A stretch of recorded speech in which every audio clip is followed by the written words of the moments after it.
Hello everyone. तो हमारी watch list से एक और कंपनी के क्वार्टर थ्री के रिजल्ट आ गए हैं। कंपनी का नाम है आधार हाउसिंग फाइनेंस। तो इसके क्वार्टर थ्री के रिजल्ट का एनालिसिस करने से पहले ये जान लेते हैं कि मैनेजमेंट की तरफ से FY 26 के लिए क्या ग्रोथ गाइडेंस था। तो लोन बुक ग्रोथ के पर्सपेक्टिव से मैनेजमेंट का गाइडेंस था कि हमारी लोन बुक अराउंड 20 से 22% से ग्रोथ करेगी। बात कर लेते हैं एसेट क्वालिटी के पर्सपेक्टिव से। तो मैनेजमेंट का गाइडेंस था कि हमारा ग्रोस एनपी लगभग 1.1% के आसपास में रहेगा। अब एक बार जो इनके एक्चुअल नंबर आए हैं क्वार्टर थ्री के, उनको गो थ्रू करते हैं और देखते हैं कि जो इनका गाइडेंस था उसको यहाँ पे ओवर अचीव किया है या फिर अंडर अचीव किया है। तो ये है आधार हाउसिंग फाइनेंस के क्वार्टर थ्री के नंबर। फर्स्टली बात कर लेते हैं लोन बुक ग्रोथ के परस्पेक्टिव से। तो वाई एन वाई इनकी क्वार्टर थ्री के अंदर लोन बुक यहाँ पे 20% से ग्रोथ हुई है। एंड बात कर लेते हैं डिस्बर्समेंट के परस्पेक्टिव से। तो इनका यहाँ पे लगभग 15% से इनके डिस्बर्समेंट में ग्रोथ दिखाई दे रही है, शुरुआत के 3 क्वार्टर को ऐड करें उसके अकॉर्डिंग। एंड मैनेजमेंट का जो गाइडेंस था डिसबर्समेंट को लेकर लगभग 15 से 18% के बीच में गाइडेंस था। तो यहाँ पे लगभग उस गाइडेंस का जो लोअर रेंज है उसको यहाँ पे अचीव करती हुई दिखाई दे रही है। अब बात कर लेते हैं एसेट क्वालिटी के पर्सपेक्टिव से, जो किसी बैंक या एनबीएफसी के लिए सबसे इंपॉर्टेंट मैट्रिक होता है। तो इनका ग्रोस एनपीए क्यू के बेसिस पे यहाँ पे स्टेबल दिखाई दे रहा है। मतलब ग्रोस एनपीए के अंदर यहाँ पे ऐसे कोई दिक्कत दिखाई नहीं दे रही है। एंड बात कर लेते हैं कॉस्ट टू इनकम रेशियो के पर्सपेक्टिव से। तो यहाँ पे आप देख पा रहे होंगे कि कंसिस्टेंटली लास्ट के 3-4 क्वार्टर से इनका जो कॉस्ट टू इनकम रेशियो है वो इंप्रूव होता हुआ दिखाई दे रहा है। क्वार्टर 4 FY 25 के अंदर इनका कॉस्ट टू इनकम रेशियो लगभग 38% के आसपास में था। एंड करंट इनका कॉस्ट टू इनकम रेशियो यहाँ पे लगभग 34% के आसपास में है। तो ये कह सकते हैं कंपनी को यहाँ पे ऑपरेटिंग लिवरेज मिल रहा है, because cost to income ratio इनका कंसिस्टेंटली यहाँ पे डिक्रीज हो रहा है, इंप्रूवमेंट फेज के अंदर है। अब एक बार इस हाउसिंग फाइनेंस कंपनी की जो लोन पे यील्ड होती है और जो स्प्रेड बनता है उसके बारे में डिस्कस कर लेते हैं। तो यहाँ पे आप देख पा रहे होंगे कि इसकी जो लोन पे यील्ड है लगभग 13.70% के आसपास में है। आई थिंक लास्ट ईयर ये लगभग 13.90% के आसपास में होती थी।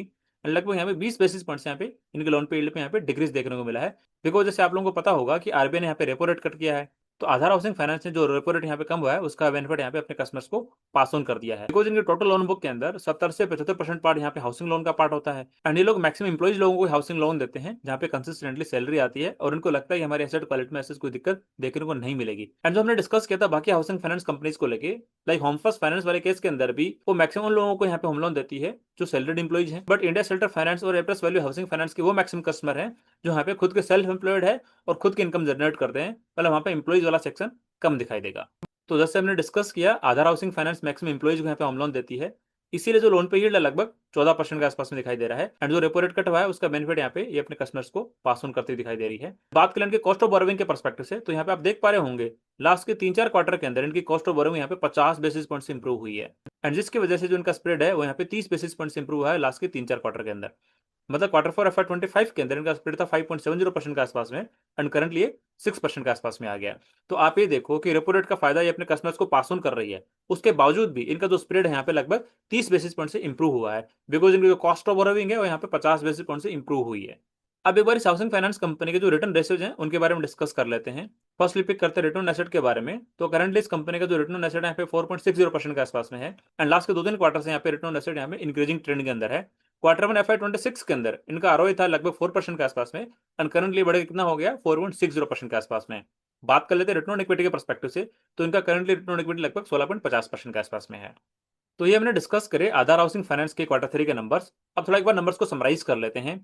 बात करें लोन बुक ग्रोथ के पर्सपेक्टिव से, तो वाई एन वाई इस हाउसिंग फाइनेंस कंपनी की लोन बुक यहाँ पे लगभग 20% से ग्रोथ हुई है। बात कर लेते हैं एसेट क्वालिटी के पर्सपेक्टिव से। तो क्यू बेसिस पे इनकी एसेट क्वालिटी यहाँ पे स्टेबल दिखाई दे रही है। एंड ग्रोस एनपीए में ऐसे यहाँ पे कोई दिक्कत नहीं दिखाई दे रही है। एंड सबसे अच्छी बात है इस हाउसिंग फाइनेंस कंपनी जो ग्रोस एनपीए है वो लगभग 1.40% के आसपास में है। बिकॉज ये हाउसिंग फाइनेंस कंपनी मैक्सिमम उन कस्टमर्स को लोन देती है जो सैलरीड इंप्लॉइज हैं। इसकी वजह से इनको टाइम टू टाइम इनकी ईएमआई आती रहती है, कलेक्शन एफिशिएंसी इनकी अच्छी बनी रहती है। इसी कारण से इनका जो ग्रोस एनपी है वो 1.5% से कम यहाँ पे डिलीवर होता है। अब बात कर लेते हैं वैल्यूएशन के पर्सपेक्टिव से। तो आधार हाउसिंग फाइनेंस का स्टॉक करंटली लगभग 3 के प्राइस टू बुक रेशियो पे ट्रेड कर रहा है। अब आधार हाउसिंग फाइनेंस को एक बार अपॉर्चुनिटी के पर्सपेक्टिव से डिस्कस कर लेते हैं। तो यहाँ पे आप देख पा रहे होंगे कि इस हाउसिंग फाइनेंस कंपनी की लोन बुक अराउंड 20 से 21% के आसपास में ग्रोथ होती है, जबकि हमारे पास में दूसरी ऐसे हाउसिंग फाइनेंस कंपनीज है जिनकी लोन बुक यहाँ पे 25, 30, 35% से ग्रोथ हो रही है। मतलब होम फर्स्ट फाइनेंस कंपनी की लोन बुक यहाँ पे लगभग 25 से 26% के आसपास में ग्रोथ होती है, जबकि इंडिया शेल्टर फाइनेंस की लोन बुक यहाँ पे 30 से 35% के बीच में ग्रोथ होती रहती है। एंड बात करें Aptus value housing finance company के बारे में, तो उसकी लोन बुक यहाँ पे लगभग 24 से 25% ग्रोथ होती है। मतलब इन तीन हाउसिंग फाइनेंस कंपनीज के कंपेरिजन में आधार हाउसिंग फाइनेंस कंपनी की लोन बुक यहाँ पे लोअर रेट से ग्रोथ होती है। मतलब जो बाकी की तीन हाउसिंग फाइनेंस कंपनीज हैं उनकी लोन बुक यहाँ पे लगभग 25, 30, 35% से ग्रोथ हो रही है, जबकि आधार हाउसिंग फाइनेंस की लोन बुक यहाँ पे लगभग 20% से ग्रोथ हो रही है। एंड वैल्यूएशन के पर्सपेक्टिव से भी इन चारों हाउसिंग फाइनेंस कंपनीज के स्टॉक में ऐसा कोई डिफरेंस दिखाई नहीं देता है। सभी कंपनीज के स्टॉक यहाँ पे लगभग 3 के प्राइस टू रेशियो पे ट्रेड कर रहे हैं। तो यदि कंपैरेटिव तरीके से बात करें तो आधार हाउसिंग फाइनेंस का स्टॉक के अंदर मेरे को ऐसे कोई अपॉर्चुनिटी यहाँ पे बनती हुई दिखाई नहीं देती है। ये जस्ट मैंने मेरा पर्सपेक्टिव शेयर किया है। ये मेरी तरफ से कोई स्टॉक रिकमेंडेशन नहीं है। आप लोग अपनी खुद की रिसर्च करना, खुद का एनालिसिस करना एंड जो आपके इन्वेस्टमेंट एडवाइजर हैं उनसे डिस्कस करके डिसाइड करना कि आपको इस स्टॉक के अंदर इन्वेस्टमेंट करना है या फिर नहीं करना है। एंड यदि आपका कोई डिफरेंट ओपिनियन या फिर क्वेरी है तो कमेंट सेक्शन में पूछना बिल्कुल मत भूलना। एंड यदि वीडियो आपको अच्छा लगा है तो लाइक जरूर करना एंड चैनल को सब्सक्राइब करना बिल्कुल मत भूलना, बिकॉज ऐसे ही मैं हाई ग्रोथ करने वाली कंपनीज के क्वार्टर रिजल्ट का एनालिसिस करके वीडियो बना के यहाँ पे अपलोड करता रहता हूँ, जो आप लोगों को हेल्प करेगा आपके पोर्टफोलियो को रिस्ट्रक्चर करने में। तो ठीक है, आज के लिए इतना ही, मिलते हैं नेक्स्ट वीडियो में, तब तक के लिए थैंक यू।